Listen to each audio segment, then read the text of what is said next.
Hello there, and welcome once again to our program on business email and email etiquette. I do hope that by now you are learning some new things. You are finding out extra information about how you can be professional in your job and in communicating via email.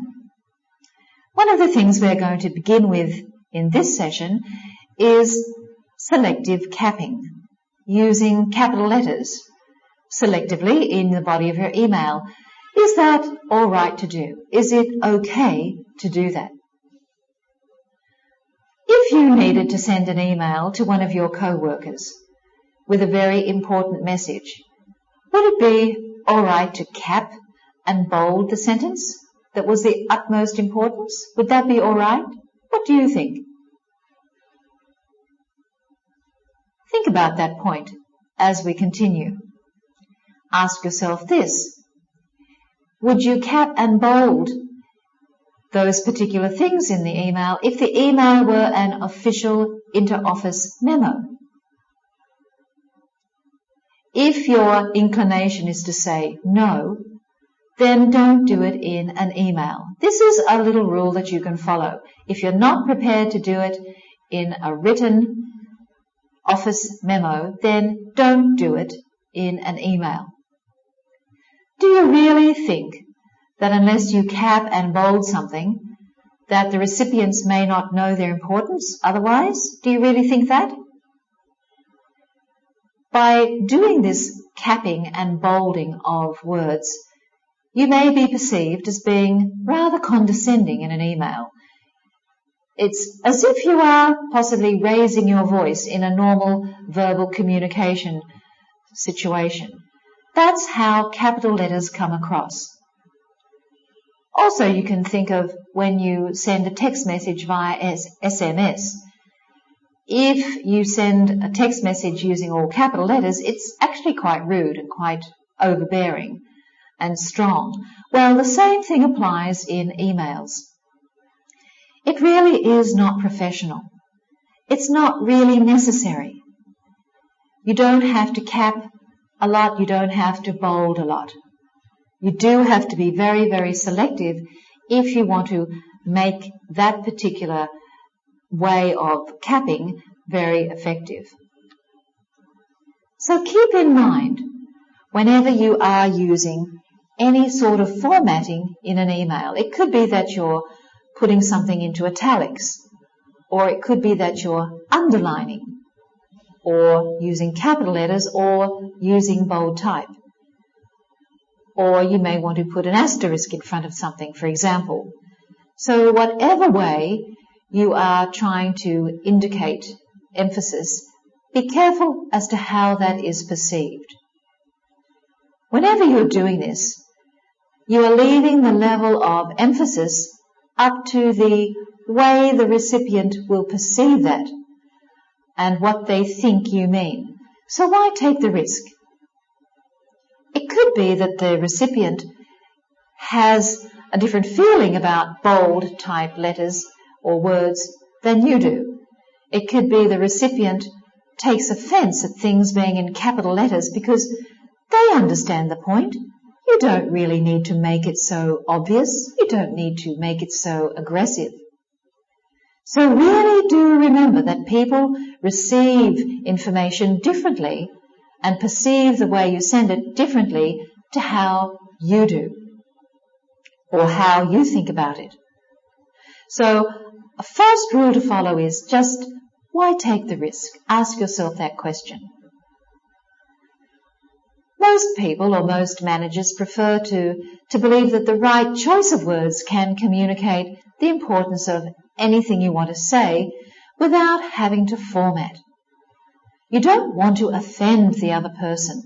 You don't want to insult the intelligence of that other person by highlighting things when they actually do understand.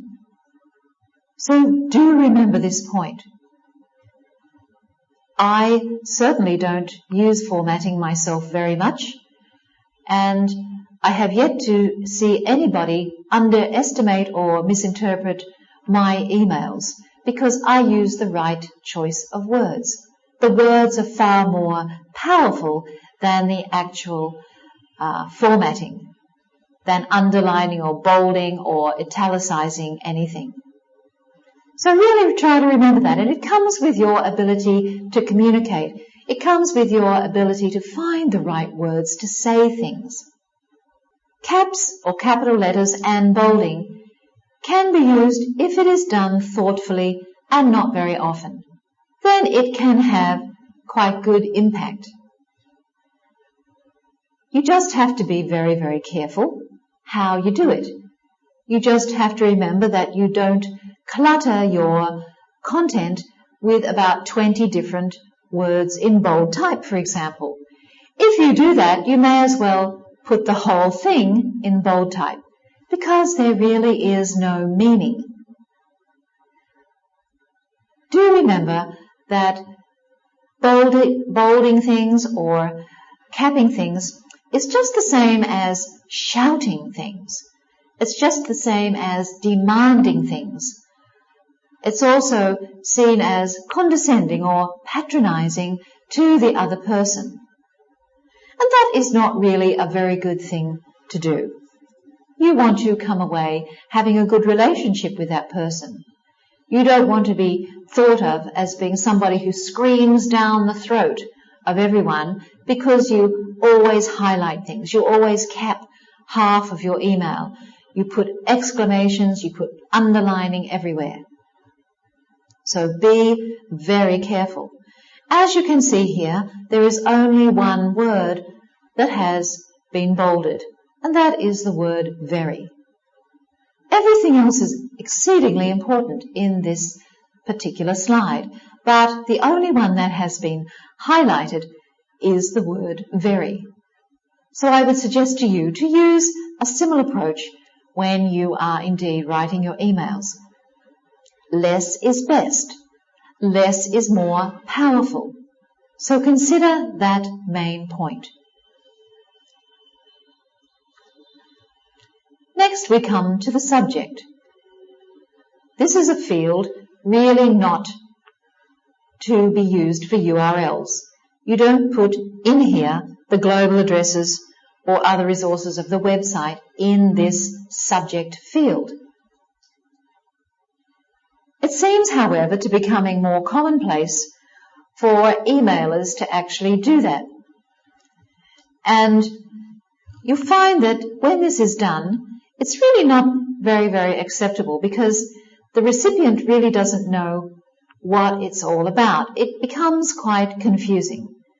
The recipient, I suppose, is expected to visit the URL in the subject field, as stated by the sender, but this is not really a very clear way of communicating what the sender wants you to do. So there are two parts to this problem. When you find that the global address of documents or whatever have been put in the subject field, it creates a concern because the subject field itself does not allow an endless number of characters. This depends, of course, on the system of software or your software, and only so many words or letters can be included, as you well know. So what happens here is when the subject field has this clutter in it and the full URL sometimes does not get displayed and therefore it gets cut off. So it leaves an incomplete URL, meaning you don't really have proper information. You don't receive a full address and therefore you can't really do anything with this address anyway. So the point of the email is useless. It's not effective at all. I'm sure you don't do this, but there are people who do send addresses in the subject field, and it is very, very confusing, and it is not really very professional. Another reason why this is a real problem is that the subject field is not clickable. So that means that the sender may have put the URL in the subject field, but you can't really use it. Even if the full address does manage to fit in, you can't click on it. So it should really have been placed in the body of the message. This is where it would normally go. The URL, when it's in the body of the message, it is easily clickable for the recipient to visit the site. That makes things very workable. If you find that the URL is in the subject field, you've got to then take it out of the subject field. You have to copy it, then paste it into your browser or whatever so you can click on the URL. So this makes double trouble, so to speak. This is another part of email etiquette that does need to be observed. Remember, you are there to try to make things easier to happen for your customer or your business colleague. So messing things up by doing things incorrectly is really going to be more annoying than anything else. So to make things easy, put that URL in the body of the message. If you want to share a website address with someone, use the subject field not for the URL. Use that subject field for your brief explanation of why you want to visit the site, for example. Once the email is received, the recipient sees the subject field and it says, check out this site. Or, this is a great site. It could be a very short message about the site that's in the body of your email. It could say URL for you to visit, so you get the idea. You therefore know that inside that email, when you open it up, there'll be a URL and you can click on that and bang, you're easily into that website. So the continuity of the whole message is kept. You don't have to chop and change, do different clicks back to other things so you can access that URL. So placing URLs that you want people to visit in the subject field reflects the fact that you don't know anything about technology. If you keep it in there, people will really immediately understand you don't know what this is all about. Or simply you are lazy and you don't really care. You expect the receiver to take it out of the subject field and then work on it so they can access it. This is really not a complimentary way to do business when it comes to your email communications. Being lazy and also not having technical knowledge, because it only makes things more complicated and it only makes things flow less smoothly. Have you ever had a gunfight in your emails? Have you ever had arguments back and forth, so much so that you find that you come away, really very agitated? And this actually is a very negative way of behaving with emails. Gunfights, as you may know from history, usually end when there is only one person left standing. So that means that both sides don't win. And in good communication, professional communication, you ultimately wish for both sides of the communication process to come away with some benefit. But in a gunfight, in an email gunfight, that doesn't happen. Unfortunately, we find that these do occur quite a lot in offices, in workplaces, etc. Email differences of opinion or misunderstandings actually between co-workers sometimes can lead to things going back and forth. And when that happens, the whole conversation escalates in terms of emotion and nastiness every time the reply button is hit. So you can imagine the scenario.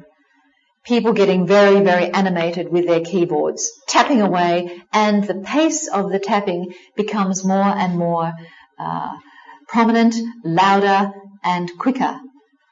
And when this happens, emotions are running pretty high. Have you ever had this happen to you?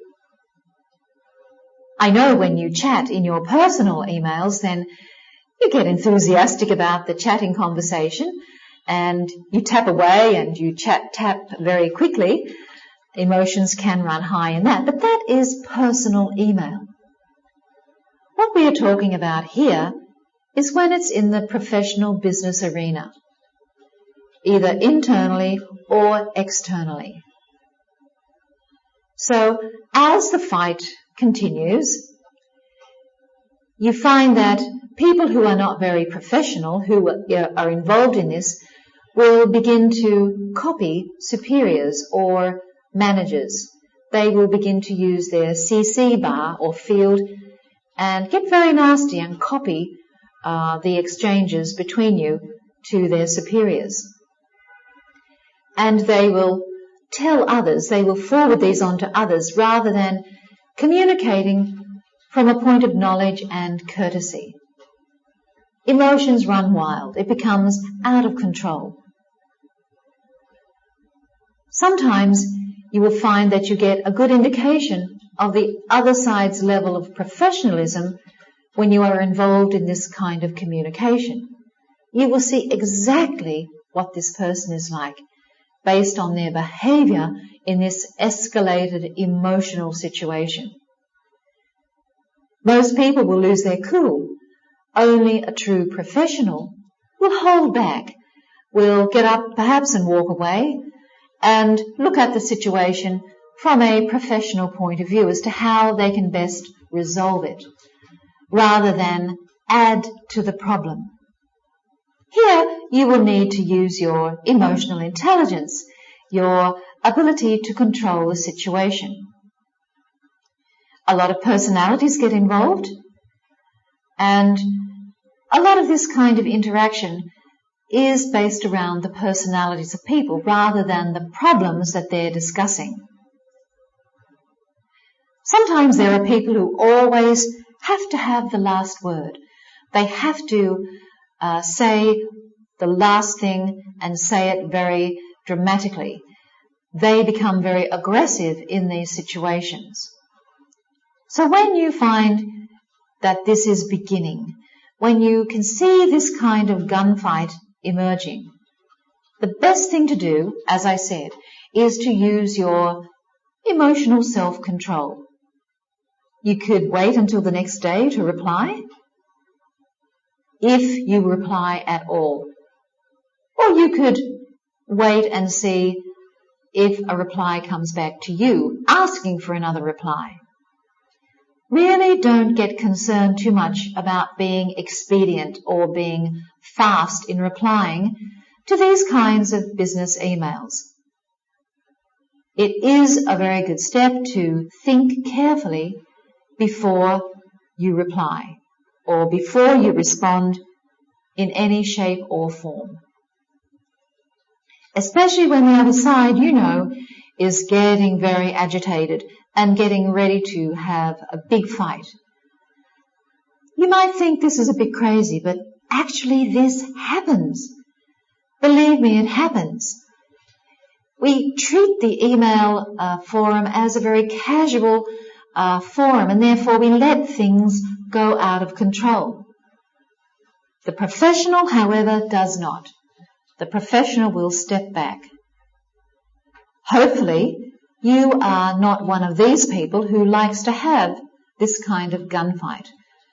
Hopefully, you are not this kind of personality that commands and demands and wants to make your point and wants to have the last word in the argument. This kind of approach nurtures negative business relationships, negative business partnerships. So be very wary. In this kind of atmosphere, you will find that you will fail and you will lose more relationships than you ever expected. So you do have to use your emotional intelligence, be very careful with the way that you approach these kinds of emails, and learn to step back. There are many times, as I have said, when a lack of response is exactly the type of response you want to provide. Silence speaks sometimes far louder and far more powerfully than words. So do remember that point. In the words of Dr. Lindsay R. Dodd, I would like to express this to you. He says that if I find myself communicating with such personalities, I kill them with kindness. If the gunslinger on the other side, and it is a gunfight, so we'll use those terms, if the gunslinger on the other side just has to come back with more vitriol or nonsense or simply get in the last word, then I let them do that. I don't object, I let them do that. Because my ego is not wrapped up in trying to prove I am right to those who I don't know or who I have a lack of an open mind with, to be made aware of information or facts that they have not even considered.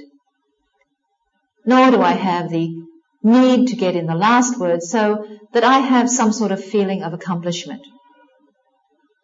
So he says and sums up, always take the high ground and realize that there are good guys and bad guys in every gunfight. So choose to be the guy who is wearing the white hat, and your career will benefit from that approach. So in a nutshell, that's pretty clear. Don't get enmeshed or embroiled in the argument. Walk away from it. Don't get annoyed by it. Let your emotions control this situation. Don't lower yourself to the level of the other gunslinger. Keep your white hat on. You are one of the good guys.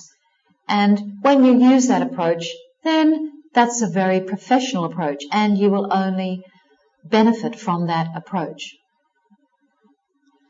These things are nasty when they happen. They really are. And sometimes it might be a point that you take your staff aside and make sure that these things certainly do not happen if they happen at all. Remember too that your emails internally may be monitored by your security system or your evaluation system.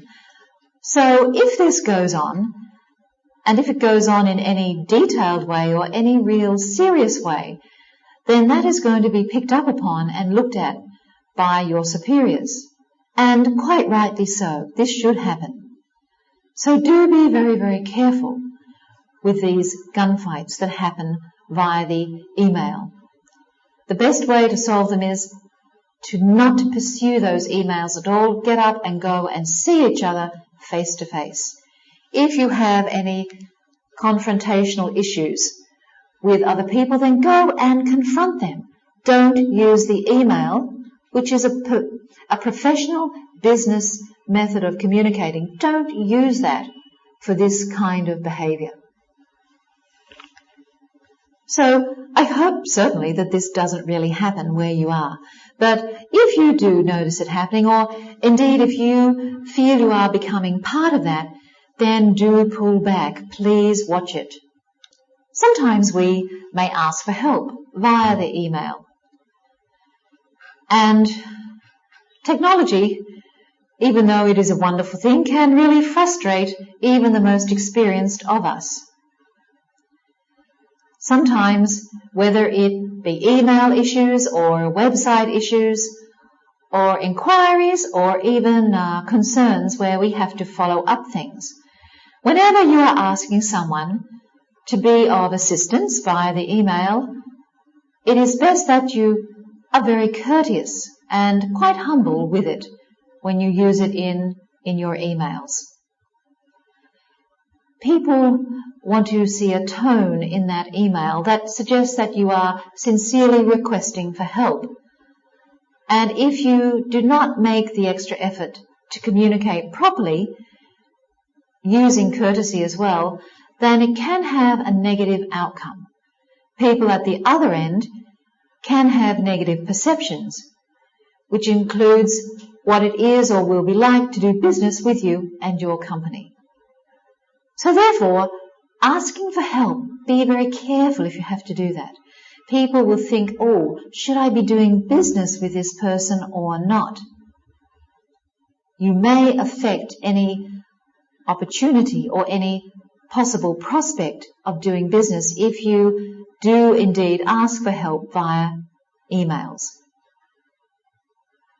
When you need assistance, you need to be aware that the person at the other end of your email doesn't have to help you as fast or as much or in the manner you assume they should. You have this sense of urgency about your request for help. However, the other person may not have that sense that you have. They are probably busy doing other things. They have responsibilities as well, so they're not sitting there waiting for your particular email and waiting to help you in an instant. They indeed are doing other things. And therefore, you need to be cognizant of that fact. You need to remember that your request, too, is just one of many that they need to get to. So it's not the only one that they've received today. They are going to prioritize it. They're maybe going to attend to it tomorrow, depending when they receive it. So asking for help via email opens up a whole new area of perceptions and expectations of people about your professional ability. So in these situations, really do try to use your common sense. If you're asking for assistance, be on your best behavior and use proper email etiquette. And structure your sentences. Make sure your grammar is very, very correct. Make sure you spell check too, so you don't appear to be illiterate and that you don't really want to be unclear when you are trying to communicate, especially when you're asking for something as important as for help. So it may come out the wrong way if you're not careful how you use your grammar and your spelling and the words that you use. So take a moment to think about this. If you really need to ask a customer for help, perhaps to change schedules because you're in a difficult situation to meet the productivity, if you need to ask for help of any sort, you're going to have to be very careful. Who are you going to jump to help when you receive, if you're on the receiving end of an email for help? Who are you going to jump to help? Are you going to listen to those people who make demands in cryptic sentences or without even a gesture of appreciation or without even a thank you for what they're asking you to do? Are you going to jump to help them? Or what about the person who sends their request starting with a nice greeting? All the details you need to help them clearly included and ending with a thanks for your help. Are you more inclined to help that person? I would think you are, purely because of the way they have approached you. They've included courtesy in that. They've included a thank you in there. So they are considering the fact that it might be difficult for you to help, but they are sincerely concerned about thanking you for your attempt at helping them. Sometimes I jump to help those who email me with courtesy.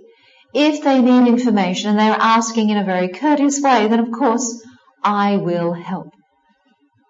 If there's kindness and clarity attached to their request, that's also important too.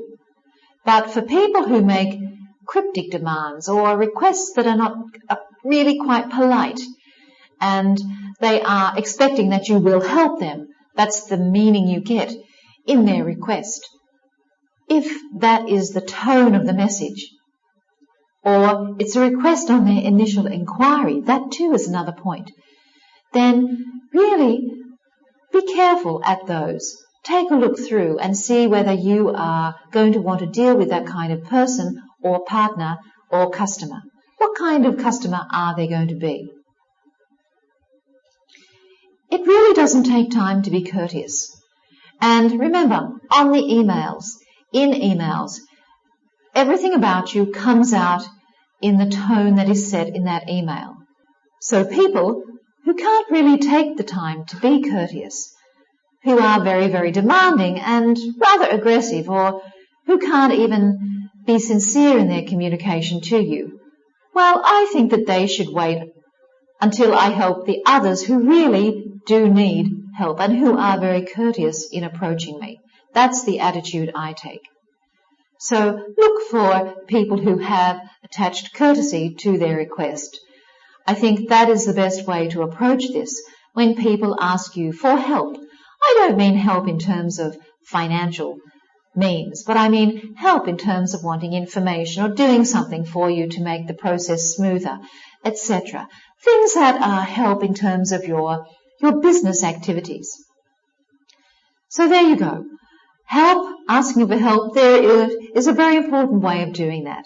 And I'm sure that you realize this yourself, and just be aware of the fact that courtesy can be seen very clearly in an email, just as much as being too demanding can.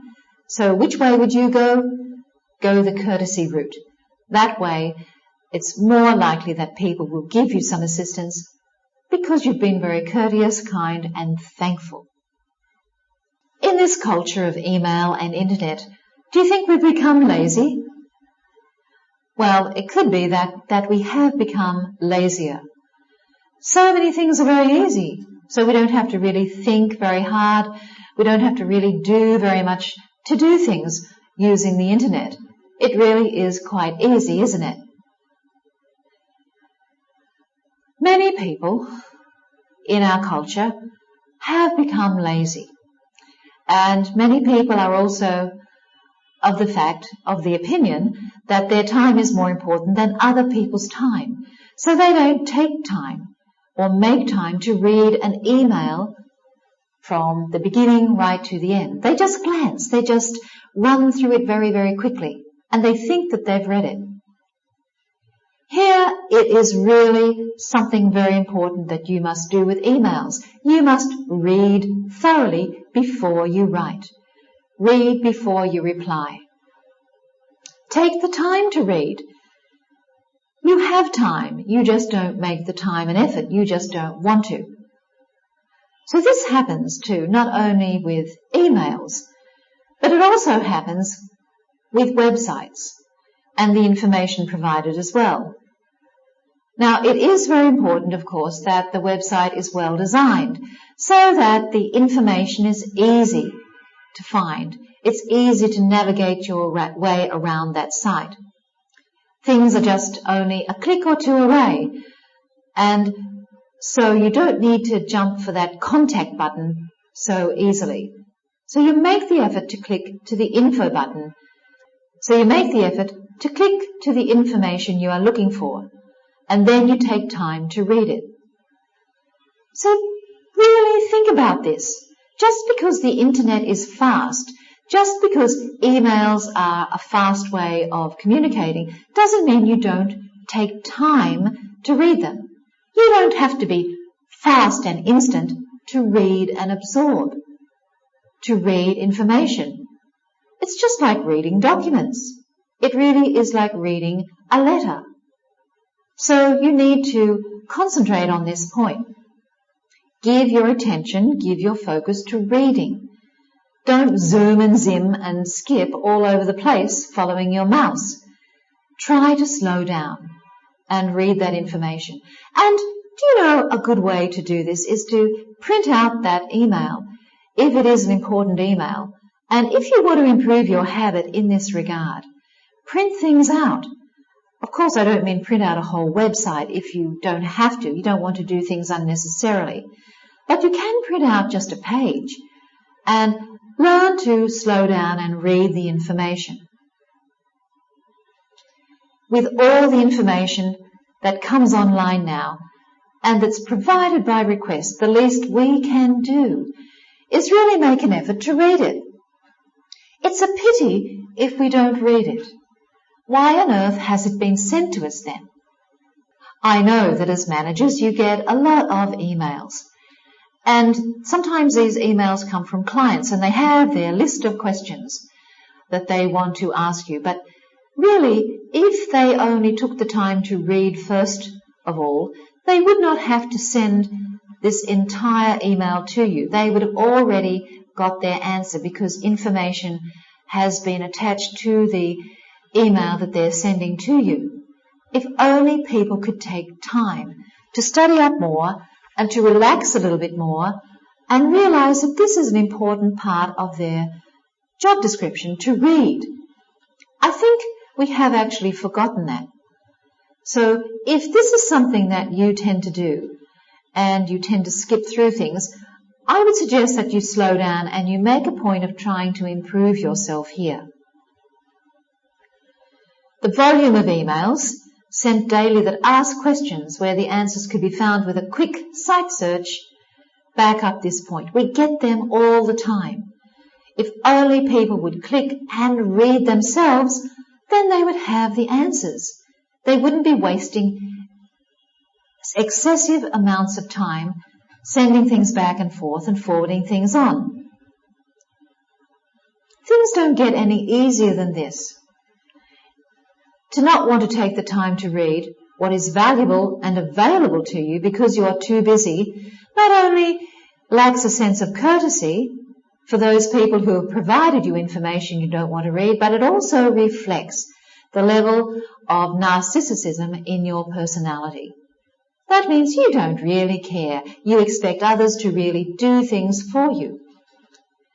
And so this is not a professional attitude to have. Indeed, it's not professional behavior.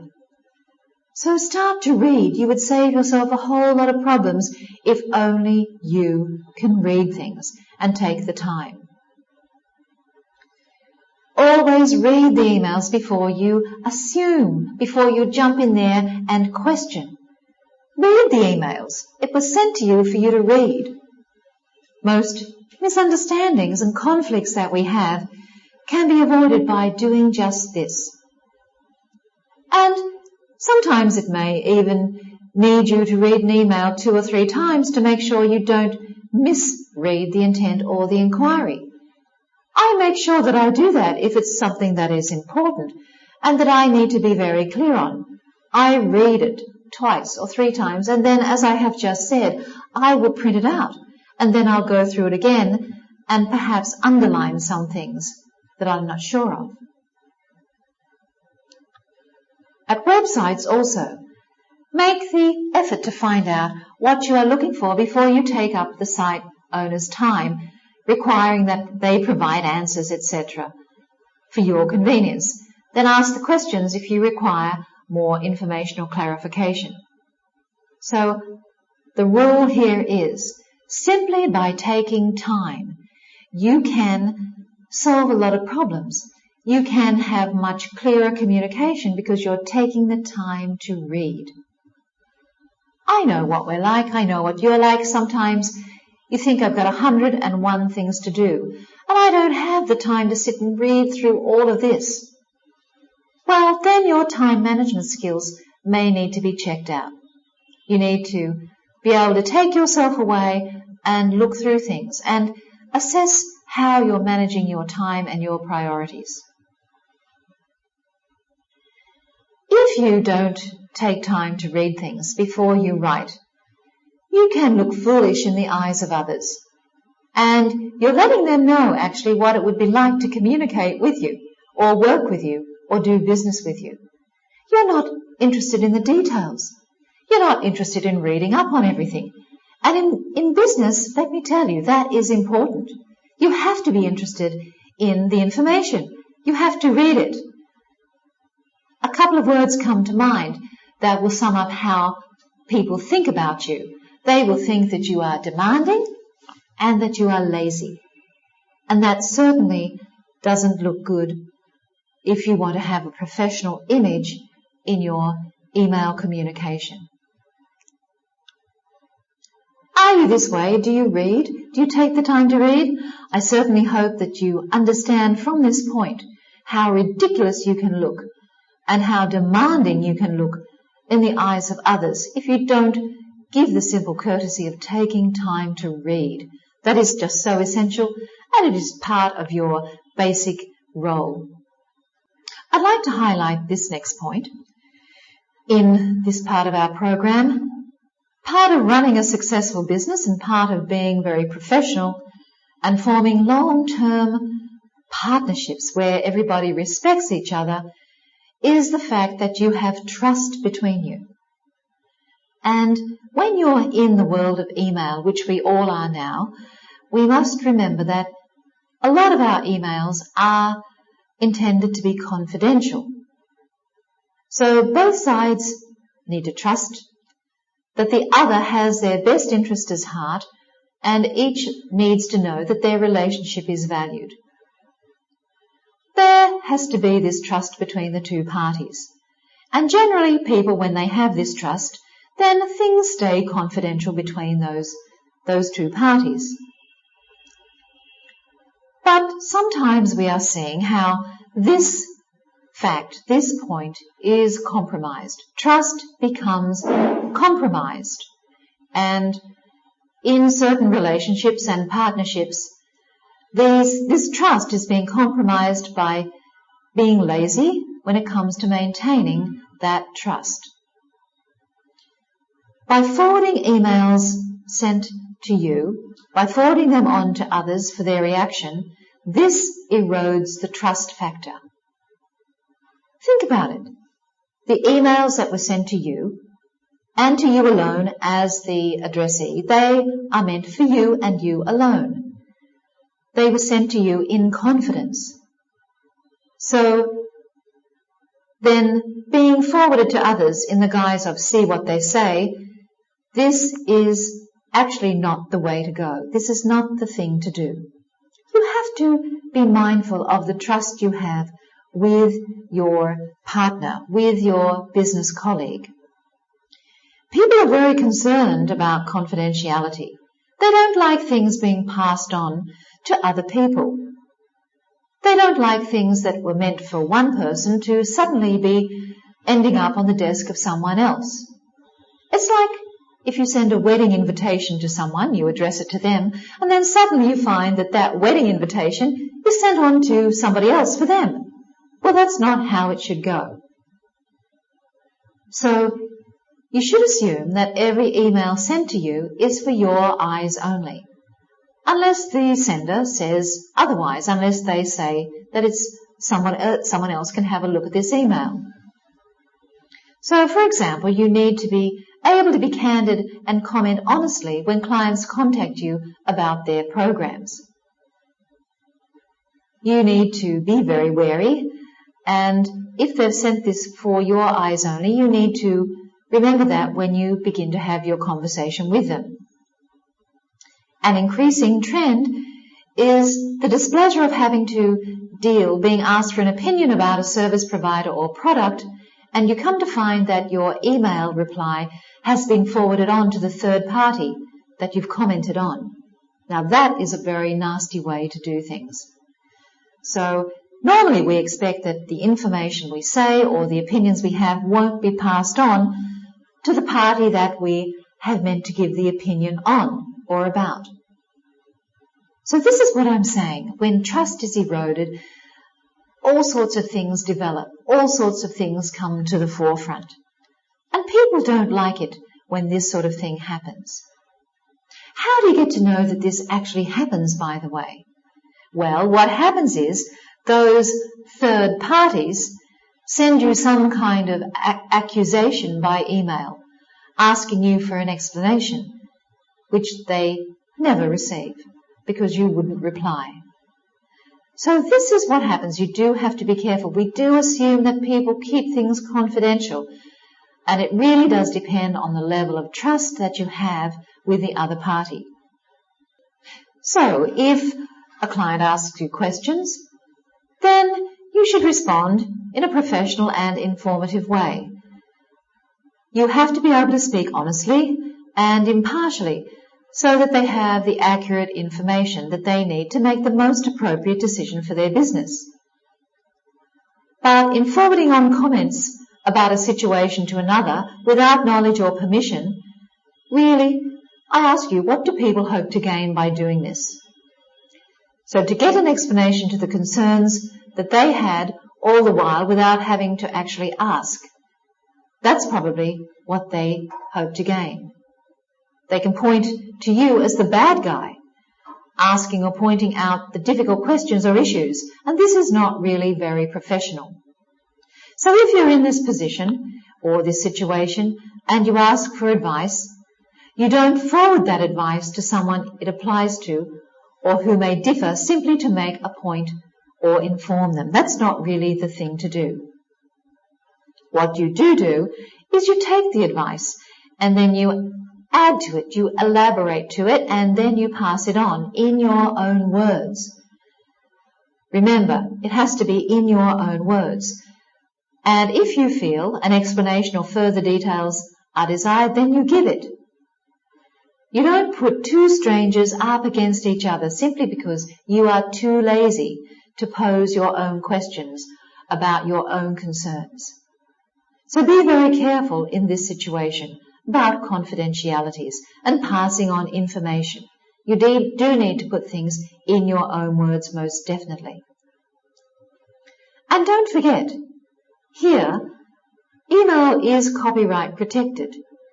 So if you ever want to forward an email sent directly to you to anyone else, always ask before doing so.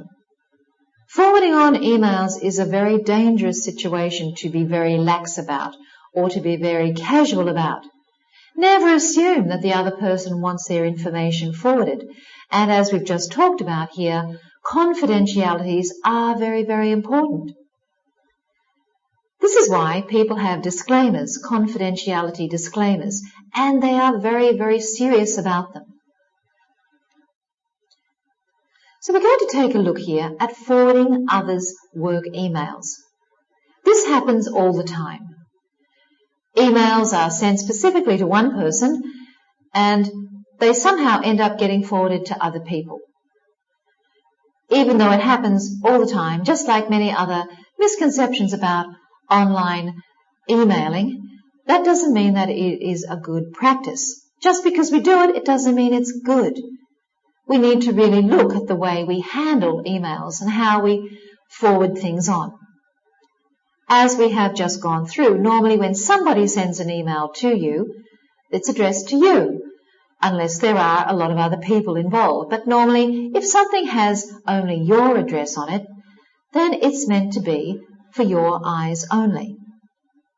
So by forwarding private emails on to others, you are really lacking in character and you're betraying the trust of that person whose email you are exposing without their permission. You haven't asked them if you can send this on, have you? You don't. You're lazy. You just assume and you send it on. You have a bad habit. So that certainly isn't good for your business or your reputation as a professional. Never forward something on that people don't give your permission to forward on. And this applies both privately and professionally here at the workplace. Most important to remember this point. Intentions do not make a difference either. You may say, oh, well, I didn't intend to cause any upset. I didn't mean to offend anybody. Well, that doesn't matter. The fact is you did. And whether you are forwarding on that email to help or to harm somebody doesn't make the forwarding of that email okay. It doesn't. You shouldn't do it. You just simply shouldn't do it unless you ask for permission. If you feel forwarding an email on to another party can help the person who sent it to you, then simply ask their permission to do so, letting them know what you hope to accomplish. You know, it doesn't take much to simply ask. It doesn't take you 10 hours to simply ask. It doesn't cost you anything to simply ask. So these are things you need to be very wary of with forwarding emails and confidentialities of emails. Do be very, very careful. Some emails are copyright protected by the author at the time that they are created. When you write your email, then that belongs to you. They are your words. That's how copyright works with written works. And so to forward or publish or post an email without the original author's permission is copyright infringement. So this is very important. You have abused the copyright of the sender. You have made a very big mistake when you forward emails that are meant for you onto other people. Sounds very serious, doesn't it? Well, it is. It is very serious. So you do need to take note of this. It's not your property. It's the property of the writer. So therefore, you need to get permission. You may be viewed as quite petty or untrustworthy, depending on your motives for forwarding on emails without permission. And either way, as I've just said, you have breached the trust of your co-workers. And that is not a good thing. People will stop sending emails to you because you'll forward them on to anybody or everybody. Nobody will trust you with their information. Nobody will trust you with their opinions because you will just simply forward exactly what has been said onto someone else instead of taking it out and putting in your own words what you might like to share with somebody else. So what about the privacy issue here? When on company time, using company resources, and in the workplace, there should be no expectation of privacy. It actually has to be there. But sometimes it is not. We think it is when we send our emails because it's for somebody's personal attention. But there is no privacy. So expect this. Don't expect that your emails are private. They are public news. They are public information. So the bottom line, always ask before forwarding and explain your reasons for doing so. Always let people know why you're going to do something. You know, when you communicate clearly like this, you're communicating on a level that is very, very professional. And people will help you out as best they can. And it could be that they might say, no, please don't forward that on. Or they may say, yes, that's okay. You've got my permission to do so. So there's something that comes up when we talk about forwarding business emails. Sometimes you might think because it's a business email that the person who sent it, they no longer own it. It's business property. It's written on business time and it does not really become the property of that person who wrote it. Well, just because it was written on business time does not negate the copyright and the common courtesy issue here. It still does exist that there is courtesy and there is copyright of the content of that email. Are you supposed to copy the original sender and ask if it's okay before you forward their email? Is that what you're supposed to do? Copying doesn't negate asking for permission. Emails are sent and written to the party for which they were intended, regardless of when and regardless of where they are written, and usually they are not to be sent on to others without the sender's permission. That is the fact. So if you don't follow that, you are going to risk the consequences, regardless of what kind of email it is, business or private. You could be putting your company in jeopardy, actually, if this is how you behave when forwarding emails. And you could also be jeopardizing your reputation as a professional. In business, copyright issues are even more at play, and every responsible company should have a policy on what can be forwarded and how via email. This is something that needs to be in your email policy, forwarding of emails. Is it allowed? And if it is allowed, how do you go about it? How do you ask permission?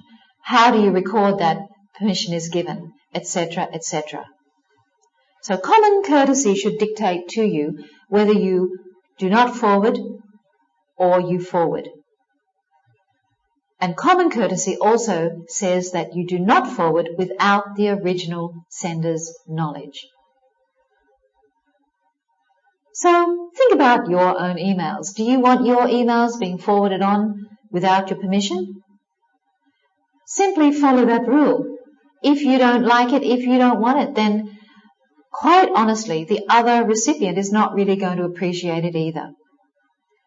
But the thing here is, just ask, and you might be surprised. People might say they don't mind at all, but it is your responsibility to ask. Certainly, it should go without saying that while on company time, the forwarding of, shall we say, just about anything questionable content-wise or not business-related simply should not be forwarded at all. So save those emails in your personal file while you're on personal time. Remember that point. So here are the 5 rules of forwarding on emails. And if you follow these guidelines, then you are being very professional. You're being very thoughtful at the same time. And you will really be held in high regard because you've been considering other people and thinking about others rather than just yourself and being selfish. First one is not to forward anything without editing out all the forwarding arrows or other email addresses or headers or commentary from all the other forwarders. It's important that you don't make the other people look amongst all the gobbledygook that there is to see what it is you thought was worth forwarding. So you have to highlight what you think is the important thing to forward out of that email. If you must forward, only forward the actual guts, we say, or content of the email that you are of the opinion is valuable. So anything else that you are thinking that is not worthwhile, then don't forward it. Otherwise, the receiver's not really going to read it, and they won't really know what you're talking about. So be mindful of that and make sure that you only forward what you think is valuable to forward. Point number 2 here in forwarding emails is if you can't take the time to write a personal comment at the top to forward your email to the person you are sending to, then you shouldn't forward it at all. It really is impolite if you can't use 1 or 2 simple lines to explain why this is being forwarded. It really is very impolite and very rude when you receive something that's been forwarded and there's no message. There's no, hey, how would you like to take a look at this? This sounds interesting. For example, in a private email or at the top of a business email. Dear Mr. Jones, I thought you might be interested in the additional information we can gain from this particular website. So you are adding a sentence to the top of your forwarded email, and that is really very courteous. That is the mark of a professional in email etiquette. Think very carefully too, point number 3, about if what you are forwarding will be of value and if it will be appreciated. If it's something that the recipient actually needs, or whether it's humorous. Do they have the same sense of humor as you? So think about these things. Think about them rather than you. Or if you can't think of why the person you are forwarding this to would like to receive the email, then don't forward it. Don't get into the habit of just forwarding things to 100 different people. That's a bad habit. There's got to be a purpose. There has to be a reason why you forward things. So, is the email's topic one that should be forwarded in a work environment as well, or to other business contacts? If on company time, remember, using company email, think not twice, but think 3 times if you're forwarding that specific email, and think whether it is worth risking your job or the credibility or professionalism of who you are. Think about that. Not all emails can be forwarded. You have to weigh them up. You have to seriously consider how you forward emails. And think, as I said, not twice, but 3 times before you forward that email on. That's a safety catch for you. Point number 4, tips in forwarding emails. It should go without saying that forwarding of chain letters, regardless of how important or how interesting you think the topic might be careful. virus warnings, or anything else that says forward to everyone you know, be careful of these things. They should not be forwarded because in most cases it is real rubbish. Really eliminate those things. Delete them and block them to your senders list because these sorts of chain letters are really not worth even considering at all. Once you identify what they are, then just get rid of them. Do be very careful, as I said, with chain letters. In your business environment, email is business email, and chain letters really should not come into that. It's up to you whether you reply in your own personal email to chain letters. But remember that chain letters go to many, many, many places, and the consequences, well, they can be overwhelming indeed. So be careful of virus warnings, and do be careful of the consequences and the replies you might get back in the future. Point number 5. So if you are going to forward to more than one person, put your email address in the to field and all the others you are sending to in the blind CCs field. This is to protect their email addresses from being published to those that they don't know. This is really a serious privacy issue. So there are ways that you forward to protect the privacy. Don't continue or don't expand on a breach of privacy started by other forwarders who included their contact addresses in the to or copy field. By continuing to forward to those invisible addresses in your contacts, just don't do that. You need to remove any email addresses in the body of the email as well that have been forwarded by those who don't really consider the privacy of their friends and their associates. So do be very careful when you are forwarding emails. The best rule to follow when it comes to forwarding emails is really don't forward emails on unless it's absolutely necessary. The previous 5 rules that we've just gone through will help to qualify whether an email is worth forwarding and, of course, the right way to do it. If you are stopped, if people ask you to stop forwarding, then don't get mad. Just realize the other person on the other side certainly has the right to make that request. It's not really up to you. It's up to the person who wrote the email. That is simply and basically what it's all about. So do think about these things. And on an aside, also keep in mind that if you are forwarding a private email that was sent to you, you also have to get the sender's permission if it's private as well. Emails are copyright protected by their authors, regardless of whether they are business or private emails. And not only that, it is just common courtesy to ask someone first. If things are meant to come to you, then it's really only meant to be with you and not with strangers or anybody else that it's not originally intended for. So at the end of the day, when it comes to receiving unwanted forwarded emails, if you fear you're hurting someone's feelings by asking them to stop forwarding your email or stop forwarding you email, then know that they probably meant well.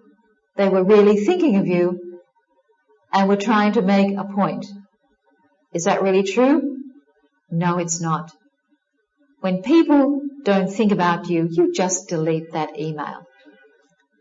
So you have the right to ask people to stop.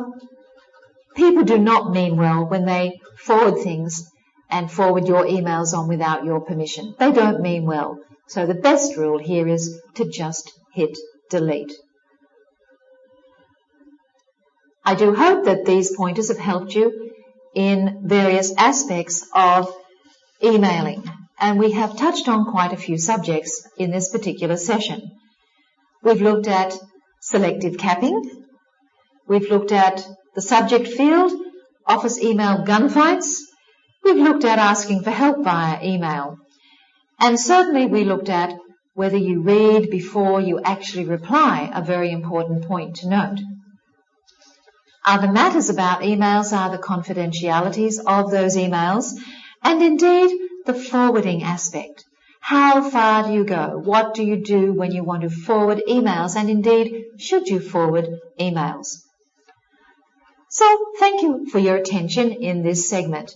And please remember, do apply these things back in your workplace. You're on emails every day. I know you are. So you can begin to listen to these lessons and really use them in your daily work. Thank you very much. Goodbye.